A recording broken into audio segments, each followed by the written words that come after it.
In this question हम लोग inverse function के इनक्वालिटी सॉल्व करने के बारे में डिस्कस कर रहे हैं। तो उसमें एक क्वेश्चन है कि cos inverse -x is greater than cos inverse x square. ठीक है, तो देखो कॉस इन्वर्स फंक्शन जो कैसा होता है, डिक्रीजिंग फंक्शन होता है। इसका ग्राफ कुछ ऐसा होता है।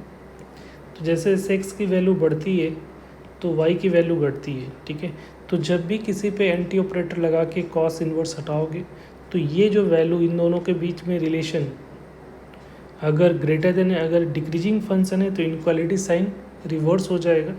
अगर इंक्रीजिंग फंक्शन है तो अगर इन्वर्स हटाने पे इनक्वालिटी साइन में कोई चेंजेस नहीं होगा। ठीक है, तो यहाँ पे कॉस इन्वर्स एक्स कैसा है, एक डिक्रीजिंग फंक्शन है। तो यहाँ पे एक्स जो होगा वो ग्रेटर देन के साइन यहाँ पे, तो इसका रिवर्स हो जाएगा, लेस देन एक्स स्क्वायर हो जाएगा। राइट, तो एक्स माइनस, अब यहाँ से इसको इधर लेके चले जाओ तो ये x square minus x greater than zero हो जाएगा। राइट, तो यहाँ से x माइनस वन की वैल्यू ग्रेटर देन ज़ीरो होगी। तो यहाँ से आपको क्लियरली दिख रहा हो कि x की वैल्यू 0 1 1 आ रही है। तो पॉजिटिव नेगेटिव, पॉजिटिव से मुझे पॉजिटिव चाहिए, तो यह इसका मतलब है कि x की वैल्यू जो हो रही है यहाँ पे लेस देन ज़ीरो होना चाहिए या x की वैल्यू 1 से बड़ी होनी चाहिए। बट इतना से नहीं काम चलेगा, इसका डोमेन भी देखना होगा। तो कॉस इन्वर्स x का डोमेन कहाँ से कहाँ तक होगा, तो इसका डोमेन जो होता है, अगर डोमेन इसका देखोगे तो -1 से x की वैल्यू जो होगी इसकी डोमेन में -1 से 1 के बीच में होगा, और ये भी सेम -1 से 1 के बीच में ही होगा। तो इन दोनों का इंटरसेक्शन लेना पड़ेगा, इक्वेशन 1 और इसको इक्वेशन 2।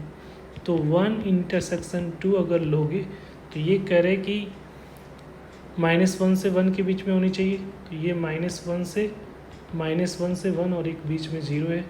तो ये एक तो वैल्यू है कि जो कह रहा है क्वेश्चन 1 कह रहा है कि ये जो वैल्यू होनी चाहिए हमारा, वो क्या होना चाहिए, 1 से लेकर इसके बीच में होनी चाहिए। दूसरा जो है वो कह रहा है कि वो 0 से छोटी होनी चाहिए, 0 से छोटी, 0 पे ओपन इंटरवल है तो 0 से छोटी होनी चाहिए,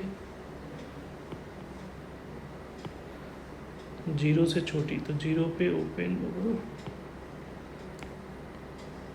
0 से छोटी होनी चाहिए या तो 1 से बड़ी होनी चाहिए। तो दोनों का इंटरसेक्शन लोगे तो दोनों का इंटरसेक्शन वाला पार्ट क्या है, दिस वन। तो यहाँ से x की जो वैल्यू आएगी -1 पे क्लोज और 0 पे ओपन, ये इसका फाइनल आंसर हो जाएगा। Thank you.